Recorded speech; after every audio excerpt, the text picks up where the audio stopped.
Whenever we talk about male violence, there's always one of us men who feels the urgent need to interrupt with not all men. But I honestly want to know, what exactly are you afraid of? Why did you have to interrupt? Why derail the conversation? Nobody said your name specifically. No one blamed you. Women are telling us about being harassed, assaulted, threatened, stalked, and killed at the hands of men. But your immediate concern is to say not all men? Why?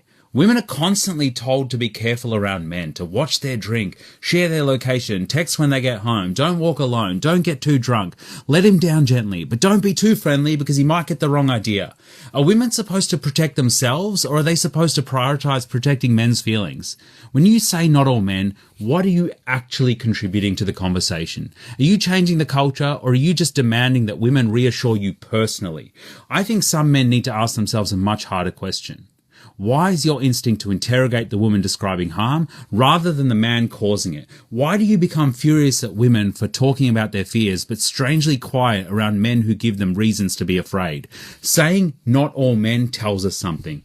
It tells us that when women describe a social pattern, that you hear a personal accusation. It tells us that your first priority is separating yourself from bad men rather than helping women become safer from them. It tells us you're more invested in the reputation of hypothetical men than the reality of what women experience every day. We know that not all men are violent, but enough men are that women have developed entire systems for surviving us. Enough men that women warn one another. Enough men that women calculate risk before dates, after parties, on public transport, in workplaces, and inside their own homes. Enough men that almost every woman has a story.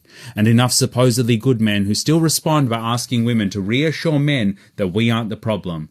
Women don't owe us that reassurance. Next time you're tempted to say not all men, stop. And instead say this: far too many men. And then ask, what am I going to do about it?